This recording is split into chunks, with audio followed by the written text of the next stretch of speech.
Hello and welcome. This is episode 2 of my Doctor Who DVD collection, and I'm now on to the Patrick Troughton era after just finishing William Hartnell. As I said in the last one, this is my favourite era of the show, so I'll probably blabber on about some of these, but I think it's justified, so let's go. And we start off with the brilliant Power of the Daleks. This one, well, it's just, I feel like they accidentally stumbled into this masterpiece because it's just so good. It's the one story that I would want to be recovered more than any other. And I've just been on a long drive and I listened to the audio of it, and even just with the audio it works really well. Cover artwork on this is just top tier. Yeah, absolutely love this one. Probably, well no, I think it is the best Dalek story of just Doctor Who as a whole. And then we have the Highlanders. Some people think it takes a massive dip from Power of the Daleks, but I really enjoy this one. Jamie's introduced. Ben and Polly actually do things in this one, especially Polly. Ben gets to go on a ship. Doctor's a bit all over the place, but I do like him in this one, even though he's not much like the Doctor we get in the upcoming stories, but I do still like that one. Oh, I've almost skipped one. Then it's the Underwater Menace. Well, I could probably skip this one because not the best DVD release. It was a reconstruction. No, I can't tell what's going on with it. It did just get animated, luckily, but I'll talk about animation later, but not the biggest fan of it. Episodes 2 and 3 here are brilliant episodes. They really get going here, but unfortunately the reconstruction's so bad I can't really get any higher than a 6 out of 10 with it. But it's the first 2 episodes that exist, and I think they're really good episodes. And then we have the Moon Base right in the corner over here. That is such good artwork again. This is just really good space horror. Troughton settles down a bit more now. I feel like he's settled in the role, because in the last few, especially these two here, he's a bit all over the place, but I do feel now he's properly in it. The cliffhangers are really good and they add to the horror of that one. And then the Macra Terror, the animation is so good for this. I feel if it was recovered, I still think the animation would be better. Maybe not a popular opinion, but it's just such a good animation. I watched it at the BFI and I loved it. It's one of my favourite stories now. And then the Faceless Ones. Music's really good in this. The mystery is what keeps it really exciting. I do feel after 3 or 4 episodes I'm not as intrigued, but it's still really good. The ending's not brilliant, it's not great. No, I'm not too sure about the ending there. I'll give it an 8 out of 10. And the Evil of the Daleks. This is just an epic Doctor Who story. Not as good as Power, I used to think it was, but I've come around on Power now. This is still really good. Doctor and Jamie, they have some nice conflict which adds to their characters, because certain combos don't ever have a conflict, like in the new series with Ncuti Gatwa. I won't get into that. No, this is great. It's got some really good side characters. All the acting is really good in this. I'm a really big fan of this one, I have to say. There's a lot of death and quite a lot of emotion, so I like that, because in Doctor Who you don't get that in the original ones. And then Tomb of the Cybermen. This is like a horror film, more so than the Moon Base. This just feels like a film from the 60s, and I really like it. It has that going for it. It's just really good. But there are a few effects that don't hold up.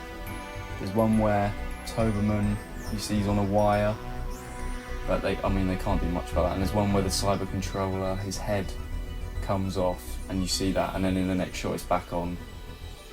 But other than that, the Doctor does that really famous speech, and that's really a highlight of the story, but it's all really good. You belong to us. You shall be like us. And then the Abominable Snowmen. It feels like the most convoluted plot when it doesn't need to be. It's good. I need to watch it again, because maybe it's not that complicated. I just thought it was, but maybe it isn't. But I feel like it is. I feel like I'm not that stupid. But, not my favourite. I like the great intelligence in this. They shine in this story. Maybe could have done with being a bit shorter. It does go on a bit. Yeti are quite fun. They're not too menacing though. It's more the great intelligence. Oh gosh. And now the Ice Warriors. I'm stuck at an angle here. I think it's a bit overhated, and so is the animation. I think it does a good job. I used to think it was a bit boring, but I can get through the 6 episodes. Ice Warriors are good. This is where my favourite TARDIS team, you can see how much fun they're having, and yeah, I love those 3. They work so well. I think some of the cinematography is really good. Some of the shots look incredible, especially for the time. Yeah, I think that's overhated. Right, and I've now gone down into that tiny little hole, and I'm on the second row of my shelf, and it starts with The Enemy of the World. I mean, couldn't really have started much better than that. This is like a film, much like Tomb of the Cybermen, except, I don't know, there's just something about this one that's just so, what's the word? I can't think of it, shit. Intriguing, that's it, sorry. It's so intriguing, it's just so many corrupt characters, and they're all played perfectly well, and that's why it works. But I also think maybe the one downfall is all of the cliffhangers are like the same, and I feel it could have done without. I mean, I know it had to have episodes, but maybe on the edit they could have taken out the cliffhangers, because it would have just worked as a continuous story, I think. And out of these 2 episodes that were recovered in 2013, I believe this is my favourite. I don't know if that's a very popular opinion now, but this is just so good. The black and white, if they do colorised stories, never touch this one, because it's perfect. I'm never going to bother with that animation, because it just looks absolutely embarrassing. But I mean, Evans is a real standout in this story. He's just a stupid idiot. I like that. It's just creepy. Travis is a really good character. I also believe the makeup and all that stuff. So yeah, there's not much I would change about this, if anything, actually. A lot of mystery. You don't trust anyone in it either, because everyone's a suspect, and I like that in a Doctor Who. I love the mystery stories. And what a cover. Fury from the Deep. This is great. It's a 12. It is creepy. It probably is, that bit there might be the creepiest moment in Doctor Who.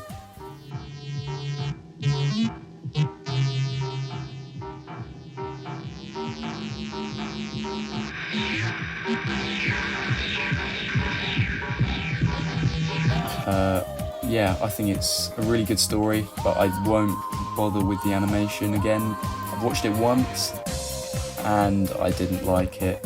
It was just too much open space, and there was no need for it. It lost a lot of its atmosphere. I'll always watch it on Recon, and if it was recovered, I think it would go up in my estimation. Give it about an 8 out of 10, but it would go up after that. And then we have the Wheel in Space. This feels odd that they didn't end the season on Fury from the Deep. I do quite enjoy it, but it's not very good. I know it's not very good, but I do like it.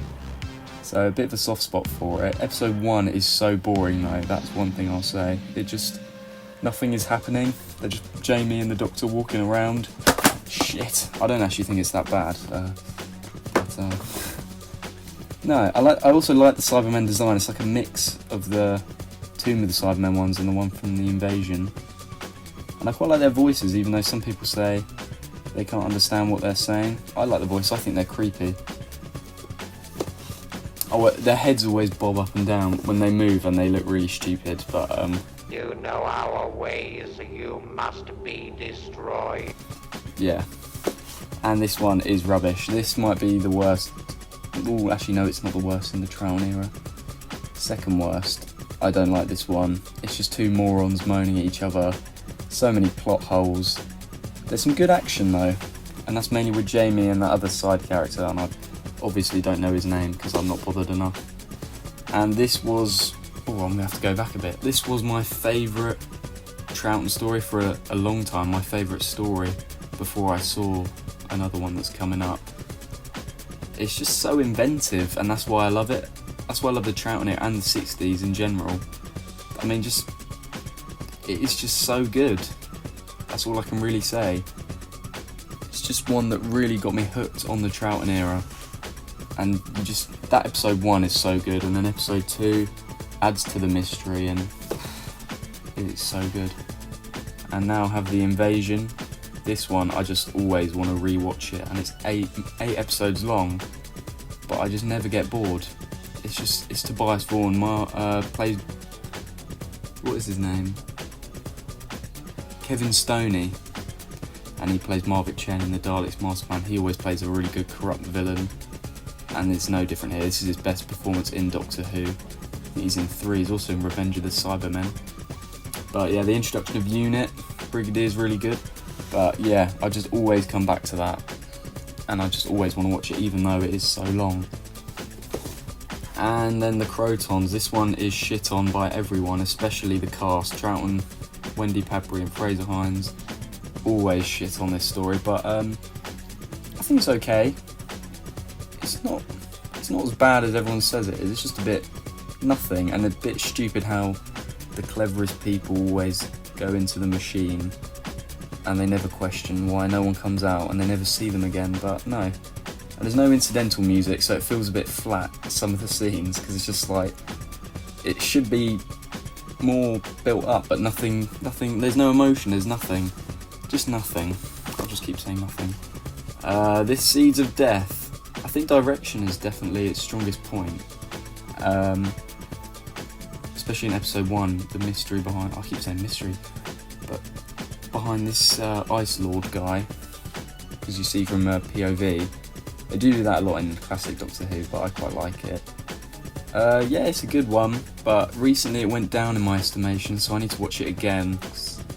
I used to love it, but I feel it gets a bit boring after episode 3. And now we have the Space Pirates. When I watched this, I zoned out in episode 1, and I never zoned back in. This is really bad. It's just, the Doctor, Jamie and Zoe do nothing in it. And here we are at the end of the 1960s Doctor Who's with the War Games. This will always be the best Doctor Who story ever. Surely everyone can share that opinion. It is so good. It is just the definition of epic. It is perfection. I love General Smythe in this, and I love the Warlord, the War Chief. The guy does the stupid voice, that's the security chief. It's just so good. All of the different time zones. Troughton gives everything he has in his last story. We first learn about the Time Lords. I could just talk about this one for so long. I just think it is so good, and it will never ever be topped, even by any of these classic stories or any new stories. It is just always going to be the best ever Doctor Who story. I also own the Wheel in Space Target book, which is very rare. I think it's still very rare. Yeah, I do really like the Wheel in Space, love the cover work on it. I love a short Target novel read, so yeah, perfect. And then the Macra Terror, signed by Annika Wills. That was a perfect day, and perfect animation, absolutely love it. And then finally I have the Underwater Menace steelbook. I bought this as steelbook because I just love the cover, it just looks really good. When I watched it, not completely enamoured with the story. I thought I would be, but like the Abominable Snowmen, the characters, they just changed them for no reason. I'm not too sure why all the characters are made to look so different and sets so different. They just make them much bigger, and sometimes that just doesn't work, and it doesn't work here at all. The temple looks so much better as a small set. It looks so good in the surviving episodes, and they change it, and I don't know why they felt the need to do that, because I think it's fine as it is. So, and then the sea people, they look stupid. I like how they look in the original, so no. And then the scene at the end where they're escaping, they just reused the same shot loads of times. So no, I'm not a big fan, but I do love the cover art. But that's about all I can really say for this one. So that is the end of the Troughton era.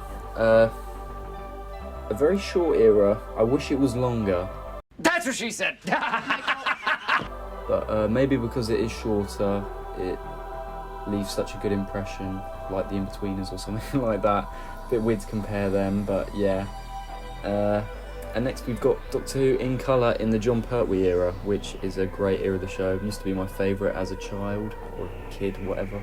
Sounds a bit formal actually. But yeah, I'm looking forward to that. And hopefully I see some more people there.